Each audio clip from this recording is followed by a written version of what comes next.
మహిళా bill delimitation పై పార్లమెంటులో Modi game play చేశారా? మెజారిటీ లేదని తెలిసినా మగవ బిల్లుతో డీలిమిటేషన్ కు మెలికపెట్టారా? ఈ ఓటమిని మరో ఆయుధంగా బీజేపీ వాడబోతోందా? కావాలనే బిల్లును ప్రతిపక్షాలు వీగిపోయేలా చేశాయని ఇప్పుడు సెంటిమెంట్ రాజకీయం ప్లే చేస్తున్నారా? ఈ ఓటమి మరో 2 రాష్ట్రాల్లో గెలుపునకు అవకాశంగా మారబోతుందా?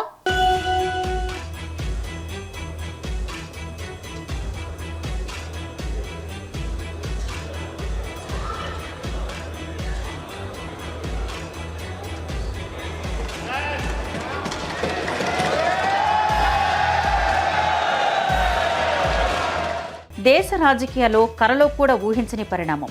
అజేయులుగా భావించే మోదీ, అమిత్ షా వ్యూహాలకు లోక్సభలో బ్రేక్ పడింది. మహిళా రిజర్వేషన్ల లక్ష్యంగా తెచ్చిన 131వ రాజ్యాంగ సవరణ బిల్లు మెజారిటీ లేక కుప్పకూలిపోయింది.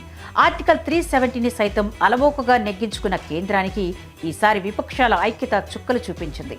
అమిత్ షా, మోదీ ద్వయం రాజకీయ చదరంగంలో ఆరితేరిన వారే అయినప్పటికీ షాక్ తప్పలేదు.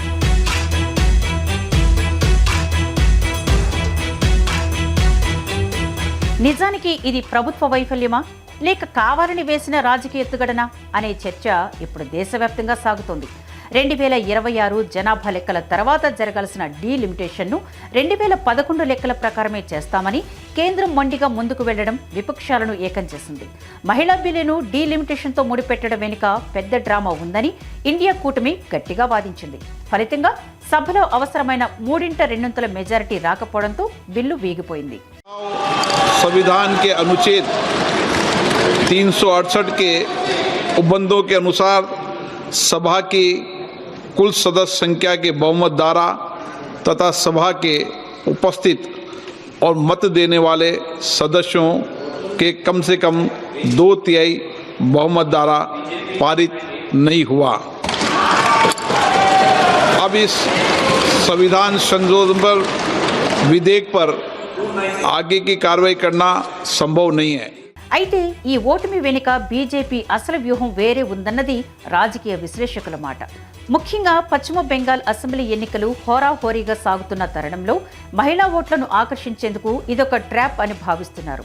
బిల్లు వీగిపోవడం ద్వారా తాము మహిళలకు అధికారం ఇవ్వాలనుకుంటే విపక్షాలు అడ్డుకున్నాయని ప్రజలకు తీసుకువెళ్లేందుకు బీజేపీకి ఒక స్ట్రాంగ్ పాయింట్ దొరికింది.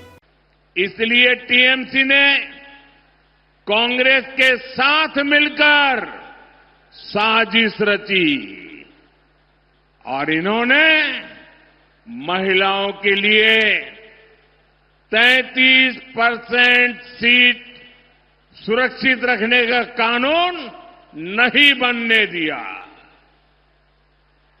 साथियों, ये वही टीएमसी है जो घुसपैठियों को लाभ देने के लिए हर कानून नियम तोड़ देती है.